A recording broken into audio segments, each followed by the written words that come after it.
Hi friends, this is one of my favorite winter, actually anytime recipes. It's called Persian Ghormeh Sabzi.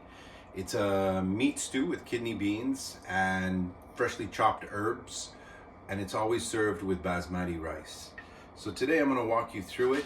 I just want to show you the ingredients that you're going to need to get started on this recipe. You're going to need about 3 onions, a can of Ghormeh Sabzi, which is the herbs already mixed up, which has fenugreek, it has parsley, it has leeks. These are the herbs that are chopped up. It makes the life a lot easier. If we were in Iran, we would probably chop these ourselves. But being in Canada, it's a lot easier to get the canned, or you can also get the dried version of this rehydrated in water, and then empty the water and then use it. I'll show you how to do that. You need also a can of red kidney beans. You need about 6 dried limes, which you can procure from the Middle Eastern Persian market, or you can order easily online. Then you're going to need some turmeric, pepper, salt and pepper, of course. And I have about 800 grams of chuck meat, which I'm going to cut into small cubes, or you can buy it already in cubes. It's beef. Traditionally, we use lamb, but personally, we went to the grocery store. I couldn't find lamb, so I'm using beef instead. And half of the time, the Ghormeh Sabzi is made with beef or with lamb. And you want to get your onions about this size, okay, a little diced. So the meat that I bought is chuck. I find it more economical than buying the cubes. Just when you do cut it, you're going to want to make sure you cut it against the grain and save some of the fat. So I'm just going to separate in between the nerves here. And I mean, if you're going really healthy, you can remove this fat here, like that. Okay, or if you want, you can cut down on it. But at the end of the day, keep just a little bit of fat, otherwise it's going to be very dry. I know that sometimes if I really want a rich Ghormeh Sabzi, I'll add a few marrow bones, which is excellent for energy and your whole immune system, just like chicken stock. I'm going to be putting 3 tablespoons of oil in the bottom, and then we're just going to add our finely chopped onions, and we're going to sweat the onions for until they're transparent. So at this point, after sweating the onions, I just want to show you how they've become transparent. I just turned off my cooking exhaust fan here, but so it doesn't interrupt the audio. Anyway, so we've just been cooking this for the last 5 minutes. It's become soft, and then we're going to add a half a teaspoon of turmeric. Okay. Now, one thing that I will explain very briefly is that in Persian cooking, there's a lot of turmeric and onions, and what the whole purpose of that is to take away the aroma of the meat. Meat has sometimes a strong aftertaste, and by using turmeric with the beef or lamb, it removes that strong flavor and smell. The other thing that works synergistically with the turmeric, which helps your body for health purposes, is to use with the turmeric black pepper. So we're going to be putting in a 1/4 teaspoon of nice black pepper. And then I'm going to cook this for a couple of, maybe 1 minute. And we're going to add the 800 grams, almost a kilo, of cubed beef. And basically what we want to do is we want to sweat it just like we did with the onions. If you want, you can add a touch more oil. I found it was a little bit dry. I'm just going to add another tablespoon of oil. What you want to do is just cover your meat with that beautiful turmeric, pepper, onion marinade. And I've been sauteing with the onions and turmeric and pepper for about 5 minutes. Now I'm going to cover it, reduce the heat to low, which I did already, and then just continue cooking this for about 10 minutes before we're going to add the water. So the limes, they come dry, and we're going to be rehydrating them. So to do that, just take a fork or a little sharp knife and poke a few holes on the side. And we do that with all of them. I find it's great with a fork. You can get 4 holes at one time. Now the reason why we want to put the holes in is we want to get some of the bitterness out with the boiling water, and at the same the aroma is beautiful in that. And at the same time, when it's cooking, it's going to release some of that wonderful lime sour flavor into the Ghormeh Sabzi. So all of my limes are good. Now we're just going to cover it with boiling water, and we're going to let it sit there for about 5 minutes, and then I'll be draining it off and then adding it to the meat mixture. Just to show you, here's the meat. You see, it's interesting, all that meat, I didn't add any water. It gave off, look at how much liquid is in this pot. That meat is actually rendering a lot of water from the actual meat. But it looks delicious right now, so we're just going to add our 6 dried limes. And then we're going to add, this is half a liter I'm adding here. That's half a liter, which is good.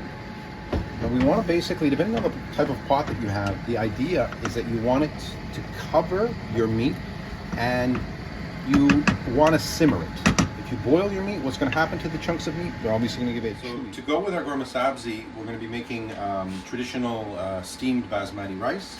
And the brand that I find works really well is the Hashemi rice. Once again, I bought it from the Iranian market. Most large cities, Los Angeles, Toronto, Montreal, we all have Iranian markets. So I recommend, if you want to make this recipe, go there. You'll find everything you need, from the Ghormeh Sabzi to this amazing rice. You can get them in smaller portions also. Per person, let's say you're, in this particular case, I'm making it for 2 people tonight. So I'm going to be using 1.5 cups. So this is 1. It's usually a half cup per person is a good rule of thumb. But I want to have leftovers. The leftovers from more are going to be great, so I want to have a little extra rice. So that's for 2 people, and there, an extra half cup. So altogether, I have 1.5 cups of rice, and put in lukewarm water. What we're going to do here is soak the rice. But first, I'm going to give it one nice little wash. Get rid of some of the starch on the outside.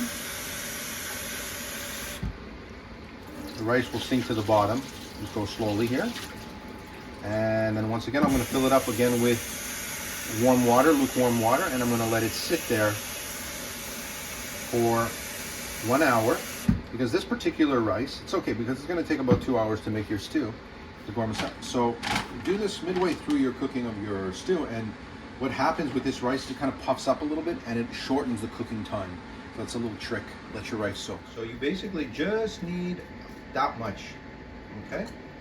I'm putting it on paper for the sake of showing the viewers here. And then if you have a little mortar and pestle, ideally you want to crush it into a powder form. You can also, if I didn't have this mortar and pestle and I needed to crush it into a powder, I could probably use this paper with the back of a spoon. That would probably do the trick, okay? But I have this little nifty mortar and pestle, which I picked up at the Persian market. I found it hiding. It's so small. It's a wonderful tool because we make a lot of saffron rice here, so it comes in handy. Now, if you really want to be traditional, there's a way of really keeping the aroma of saffron. It's to put crushed ice in your glass, okay? And then you would put your saffron on top of the ice, and then you would let it melt slowly beside your pot of cooking rice. But in this particular case, I'm going to do it the easy way and just put some boiling water over it. And then we're going to put beside our Ghormeh Sabzi pot here. Cover it so you don't lose any of that precious aroma. Hour of cooking, and I want to show you the level of the water, how much it reduced. You see? The water reduced by half. So we're going to be adding a little bit more warm water from the kettle. And I also want to show you that it's not ready.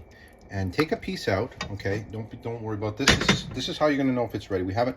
It's still stringy and elastic. It's still not tender. So we need to, at this point, add some salt and more water. I'm going to now add 1 teaspoon of salt. regular salt with iodine here. That's what I'm using, table salt basically. 1 teaspoon, boom. And a little water because it's getting a little bit dry in there. And I'm gonna add half a cup of water. And just stir it to mix in the salt. And we're gonna continue cooking this for another 20 to 30 minutes, which will make it at the 1.5 hour mark, which I think it should be time to add the beans and the herbs. More concentrated. I'm gonna add the beans, the Ghormeh Sabzi, and the dried limes, but I can tell that it needs a little more water, so we're gonna add another half a cup of water. I rinsed the kidney beans over cold water, and we're gonna add the can of kidney beans. And then we're gonna add, like I said, the Ghormeh Sabzi. This is how it looks. This is basically chopped up herbs. It's a combination of it's a marriage of a variety of different herbs. In particular, it's the fenugreek that gives it its particular aroma. Make sure your fan is working in your kitchen because when this starts cooking, it's going to give off a really beautiful, strong aroma throughout your whole house. So like I said, we'll just mix it together, and then we're going to keep it simmering for another 20 minutes. We're going to be rinsing the rice that was soaking for an hour. Remember, this is 1.5 cups of rice, and then I also started 5 cups of water in a non-stick pot. So I have 5 cups of water boiling in my non-stick pot, and we're going to add the rice to the 5 cups of boiling water. Now, I know this seems like a lot of water. It is. We're not going for a rice pilaf style. We just want to boil the rice. There's going to be extra water. We're going to be, mind you, the water was boiling. Boil it for 8 minutes. And in 8 minutes, I'm going to drain it. Oh, we're going to add salt. This is important. We want 1 teaspoon of salt. There you go. 6.5 minutes, 6 minutes of cooking. And you know that your rice is ready when you take a piece and it sort of starts crumbling in your fingers, but it's still al dente. So I'm just going to now rinse the rice. Don't put any water over it, just empty the rice. Clean out your pot. All right, no more rice inside. I'm gonna add a teaspoon of oil on the bottom of the pot. Don't go to the sides, just on the bottom. You mix the oil around. Mind you, the temperature, you see the flame is on pretty high, and that's what we want. For 1 minute, we're going to add our steamed rice to the pot. Did you hear that sound? It's almost like onions caramelizing. Lower it just a little bit, it's still high. And then we're gonna add our beautiful saffron. A little bit in the middle, swish it around because all of that gold is on the bottom. A little bit in the middle, and then the rest around. Right, and if you want, you could just make a couple of little indentations so that the steam can come up. And then what I'm going to do is I'm going to take the cover. This cover fits perfectly. But the Iranian style is you want to allow the rice to become puffy. So you put the little dishcloth on top of the lid. And make sure it doesn't hang over here to burn. And we're going to do this for 1 minute. And then I'm going to lower the heat to a very low temperature. And then we're going to leave it there for 8 minutes. Final stage of the rice. We've just finished steaming it now after 10 minutes on low. Just turned off the fire. For serving purposes, when you take it to the table with your guests, you're going to want to invert it because the whole purpose of cooking the bottom is to get a crust on your rice. Some people actually use sliced potatoes. That works. Lettuce. Ultimately, this is what's called the tadik. And you're going to take a little bit of butter and put a little bit of butter, melt it on top. That's going to make everything more beautiful. Now for the Ghormeh Sabzi, it's still cooking. I'm going to turn off the heat.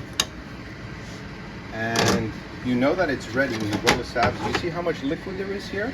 It's a nice stew, very liquid. And the fat from the herbs has come to the surface. Now here's your sour limes. And we're just going to pour it into our serving bowl. I like to do this over the sink. Like that. Beautiful. And we're going to have a little extra for tomorrow. It's a wonderful dish. It freezes it really well. And then you can just bring these 2 items to the table around the, like that.